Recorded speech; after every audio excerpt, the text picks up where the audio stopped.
Newly imposed tariffs on Canada, Mexico, and China are set to go into effect Tuesday. President Donald Trump signed an executive order today declaring an economic emergency to take the action. Hello, everyone. Thanks for joining us here at 6:30. I'm Alex Dieterer. Trump's new tariffs have both political and economic risks for the president. Many voters backed Trump on the promise that he could tamp down inflation, but the tariffs could trigger higher prices and potentially disrupt the energy, auto, lumber, and agricultural sectors. Be some temporary short-term disruption, and people will understand that. I think Americans who are concerned about increased prices should look at what President Trump did in his first term.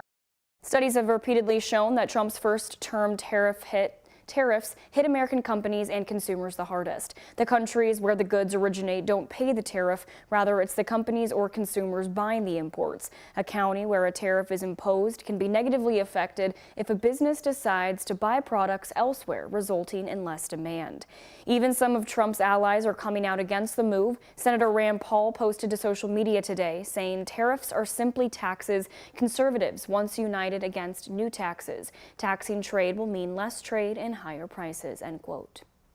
Those tariffs could have major impacts in the Commonwealth. Canada, Mexico, and China are among the top 5 destinations for Kentucky exports. Louisville Representative Morgan McGarvey told us today that 23% of Kentucky exports went to Canada in 2023. Not only could these tariffs hit hard on Kentucky business, they could have an even greater impact on your wallet at the grocery store. WHAS11's Clarice Shaley and photojournalist Aspen Hester went to the local grocery chain Rainbow Blossom to see where those prices will go up.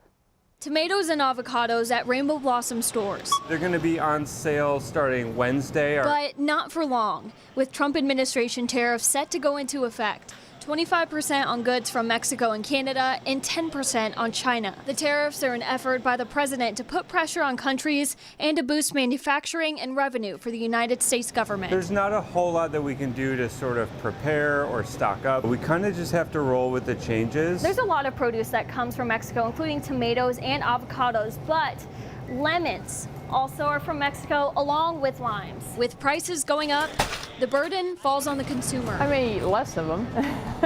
Yeah, if they became $10, I would probably be irritated, but that wouldn't stop me from buying one or two. Kentucky lawmakers are also reacting to the trade change. These really broad tariffs are misguided, and it's a 1-2 punch for Kentuckians. It's going to hurt us as consumers. We're definitely going to look for ways to keep our prices down. Owners and customers bracing for the impacts. If these tariffs affect people's decisions about what they're eating, then it's not ultimately very good for their health. In Louisville, Clarice Shaley, WHAS11, on your side. Other products that could be impacted include clothes, electronics, cars, and even the price of gas. Tariffs on crude oil imports could lead to gas prices rising by as much as 70 cents per gallon. Trump's executive action only imposes a 10% tariff on Canadian energy, as opposed to a 25% tariff for the rest of goods. Some experts say American families could pay $830 more on average this year because of the new tariffs.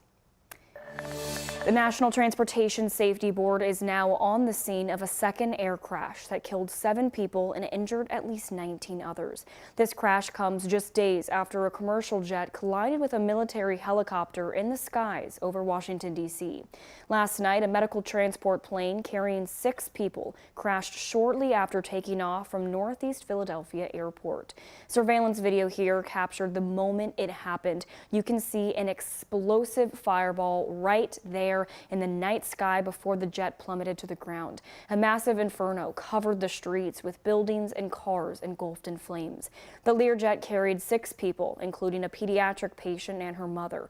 They were returning home to Mexico with a stop in Missouri after the child received care from a children's hospital in Philadelphia. The Mexican president confirmed today there are no survivors.